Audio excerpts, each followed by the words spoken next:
ठंड में ससुराल आई मौसी। अंगद, मैं वो क्या कह रही थी कि मुझे ना रात में अपना काम निपटाते हुए काफ़ी लेट हो जाता है। फिर सर्दियों में सुबह सुबह एनी के स्कूल के लिए उठना बहुत मुश्किल हो जाता है।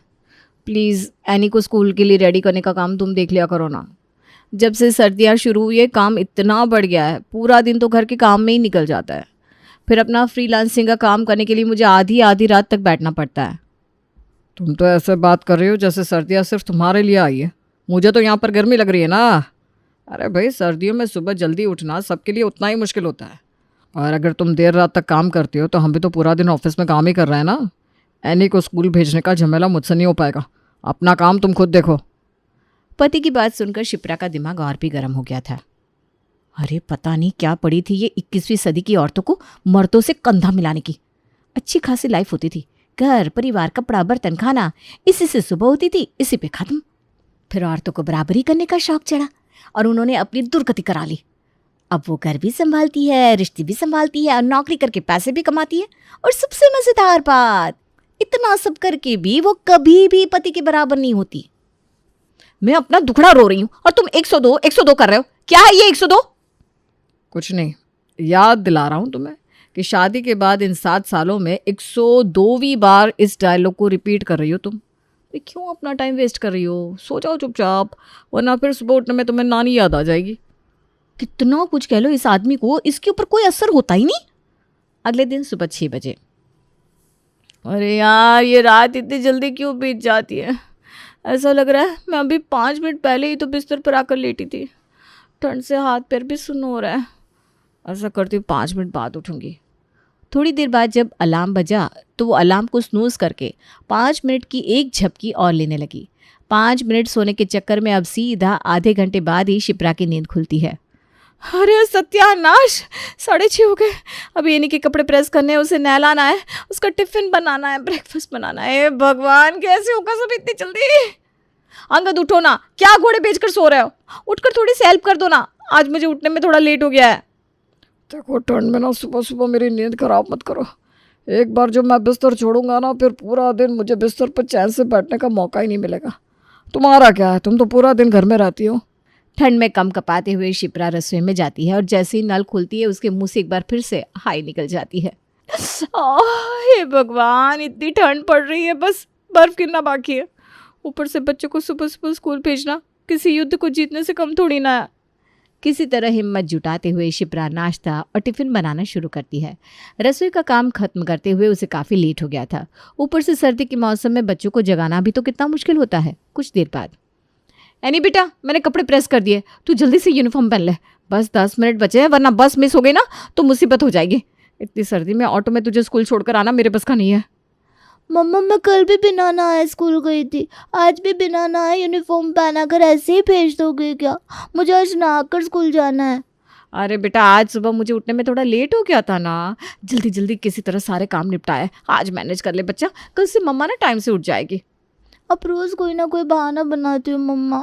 कभी कहते हो रात में लेट सोए थे, कभी कहते हो घर के काम करके थक गए, कभी कहते हो सर्दी ज़्यादा है।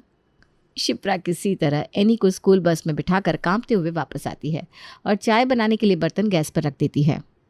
सुबह 6:30 बजे से उठी हुई हूँ मैं, अब जाकर 1 कप चाय नसीब हो रही है। वो तो शुक्र है भगवान का कि झाड़ू पोछा और बर्तन करने के लिए वो पुष्पा आने वाली है, वरना इस बर्फीले पानी में बर्तन धोकर तो मेरी हड्डियाँ ही जम जाए। अभी शिप्रा चाय पी रही थी कि पुष्पा आ जाती है। क्या भाभी, आपको पता है ना मेरे आने का टाइम हो रहा है, उसके बाद भी आप अकेले अकेले बैठकर चाय पी रहे लिए। ठीक है भाई, ठंड तो आप अमीर लोगों को ही लगती है ना, हम गरीबों की चमड़ी तो लोहे की बनी है। क्यों, ठीक बोला ना मैंने? ए शिप्रा, तू भी मुझे मेरी सास की तरह बातें सुनाएगी क्या? किचन में बर्तनों का पहाड़ इकट्ठा हो गया है, जाकर बर्तन साफ कर, उसके बाद मुझे सबके लिए नाश्ता लंच सब बनाकर तैयार करना है। आई बड़ी, मैं इसको चाय बना कर दूँ। शिप्रा का मूड पहले ही खराब था, ऊपर से पुष्पा ने आकर उसे 2-4 बातें सुना दी तो वो पुष्पा पर ही फट पड़ी। 1 घंटे में पुष्पा ने झाड़ू पोछा बर्तन का काम खत्म कर दिया था। ए भाभी, किधर हो आप? जा रही मैं, मेरा काम हो गया। हाँ हाँ ठीक है। एक बात और बतानी थी भाभी आपको, ठंड ना बहुत ज़्यादा पड़ रही है। अब मैं अगले 2 हफ्ते तक काम पर नहीं आएगी। वो क्या बोलते हैं, विंटर वैकेशन मनाने का है मेरे को। अरे काम वाली कब से विंटर वैकेशन लेने लगी भाई? और सर्दियाँ ज़्यादा है इसीलिए तो तुझे लगाया है। तू छुट्टी मार कर बैठ जाएगी तो तुझे काम पर रखने का क्या फ़ायदा। देखो मैम साहब, मैं कोई सीजनल काम वाली है नहीं, साल की 12 महीना काम करती है। 3 दिन बाद मेरे बच्चों का स्कूल का विंटर वेकेशन हो रहा है, मेरे को भी वेकेशन लेने का है ना। मैं अपने मायके जा रही है, चैन से 2 हफ्ते रजाई में बैठकर माँ के यहाँ मजे करेगी मैं। देख पुष्पा, इस कड़कती ठंड में अगर तूने छुट्टी की बात करी ना तो मुझसे बुरा कोई नहीं होगा। मैं पहले ही बता रही हूँ, मैं तेरा हिसाब कर दूंगी। मैं भी यही बोल रही थी मैम साहब, ज़्यादा चिक चिक करने का है तो मेरा आज क्या हिसाब भी कर दो। मैं भी ना ऐसे बड़बड़ करने वाली मैडम की यहाँ काम करती च नहीं। शिप्रा को तो लगा था कि उसके धमकाने से पुष्पा डर जाएगी, लेकिन यहाँ तो उल्टा पुष्पा शिप्रा को ही धमकाने लगी। हमसे अच्छी ज़िंदगी तो इन काम वालियों की है। धौस से 15 दिन की छुट्टी लेकर गई है। खैर, इतनी सब बातों के बीच में एक बात तो अच्छी हुई, वो ये कि पुष्पा ने याद दिला दिया कि 3 दिन बाद तो एनी के भी विंटर वेकेशन स्टार्ट होने वाले हैं। कम से कम सुबह 6 बजे उठने का टॉर्चर तो ख़त्म होगा। मैं तो आज ही घर में सबको बता दूंगी कि अगले 15 दिन तक खबरदार जो किसी ने मेरे फ़ोन में अलार्म ऑन किया, जिसको सुबह उठकर चाय नाश्ता खाना खाने का शौक हो, खुद बनाए और खाए। मैं तो 9 बजे से पहले बिस्तर से हिलने वाली नहीं हूँ। हाय ज़माने बीत गए, बिस्तर पर 8 घंटे की नींद पूरी किए हुए। विंटर वैकेशन का नाम सुनकर शिप्रा मन ही मन बहुत खुश हो गई थी। एनी के विंटर वैकेशन की खुशी इतनी थी कि उसके सामने वो पुष्पा की 15 दिन की छुट्टी का गम भी भूल गई। आज 1 जनवरी थी, यानी कि एनी की विंटर वैकेशन का पहला दिन। आज सुबह 6 बजे अलार्म ने बहू शिप्रा की नींद खराब नहीं की थी। अब शिप्रा की नींद खराब नहीं हुई थी तो उसने पति अंगद से लड़कर उसकी सुबह खराब नहीं की। शिप्रा अभी मुलायम कंबल की गर्माहट में लेटी हुई नींद में गोते लगा रही थी कि तभी उसे जोर जोर से अपना दरवाज़ा पीटने की आवाज़ सुनाई देती है। अगर टाइम तो बताओ, कितने बज गए? कौन दरवाज़ा पीट रहा है?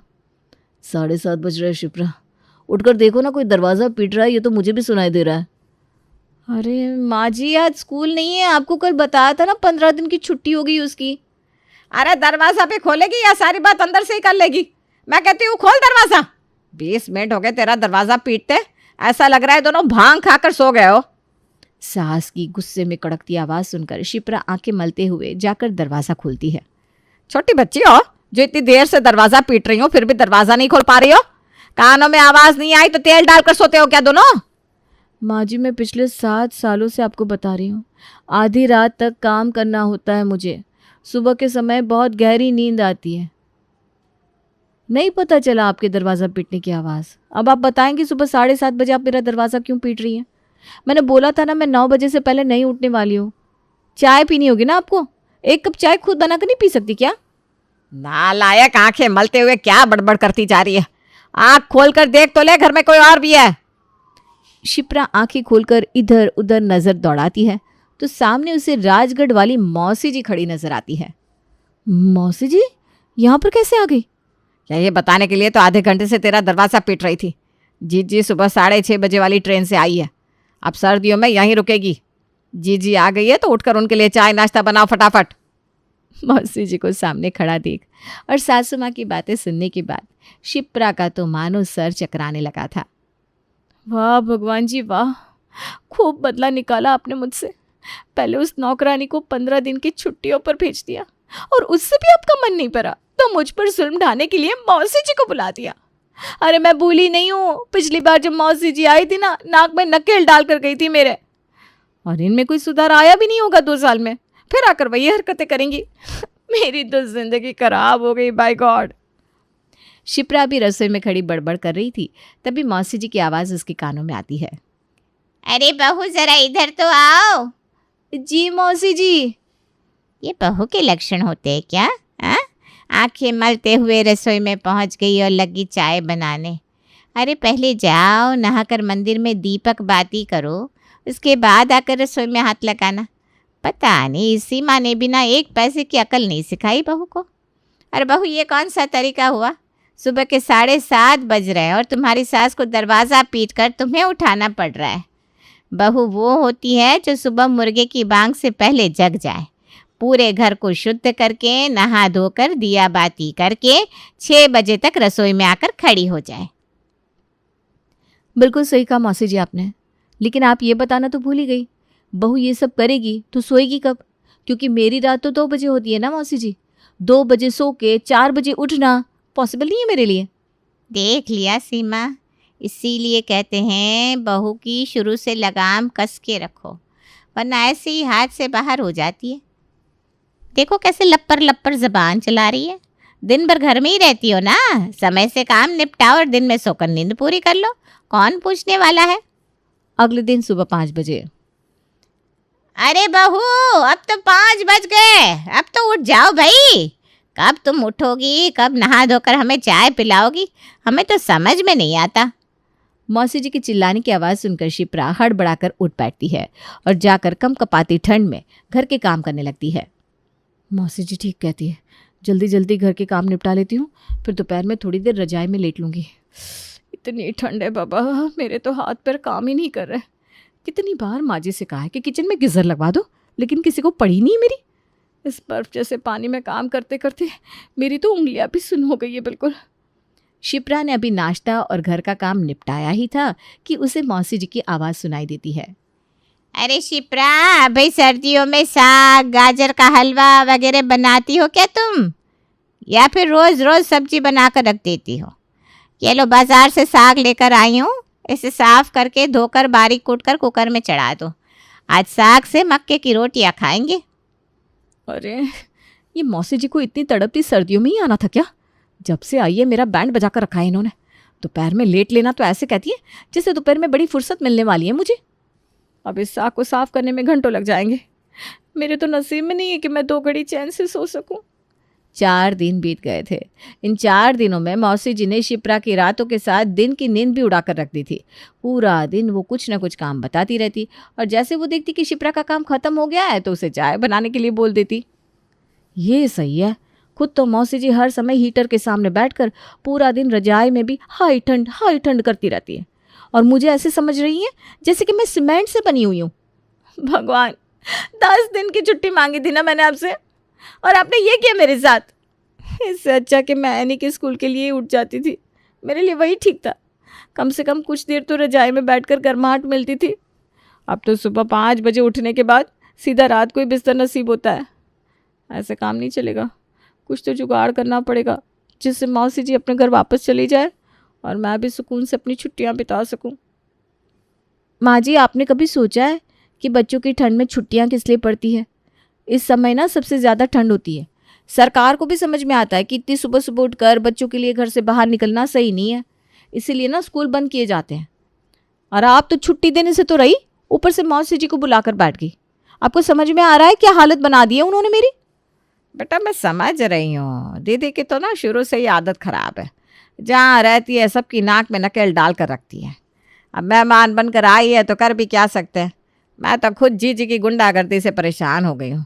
ना खुद चैन से सोती है ना मुझे सोने देती है। इतनी ठंड पड़ रही है। सवेरे सवेरे 4 बजे से ही सीमा सीमा चिल्लाना शुरू कर देती है। तू तो बेटा दिन में 3-4 बार ही चाय बनाती है, बाकी टाइम तो मुझे चाय बना बना कर पिलानी पड़ रही है। ऊपर से अपने कपड़े भी मुझसे धुलवाती है। और मज़े की बात सुन, कहती है गर्म पानी में कपड़े धोने से कपड़े ख़राब हो जाते हैं, वॉशिंग मशीन में कपड़े धो देगी तो मेरी साड़ियाँ ख़राब हो जाएगी।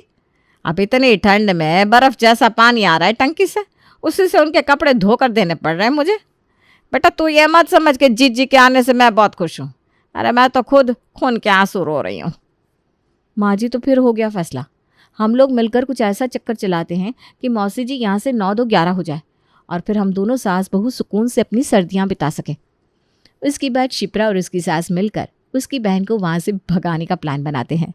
अरे मौसी जी, ये देखिए तो आपके गांव राजगढ़ से चिट्ठी आई है।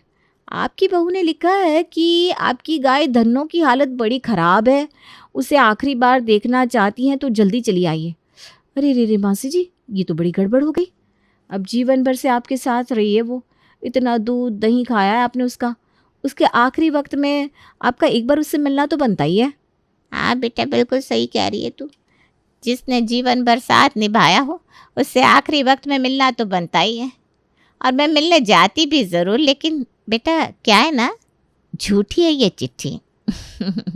किसी नाच पीटी ने मेरे जख्मों पर नमक छिड़कने को लिखी है।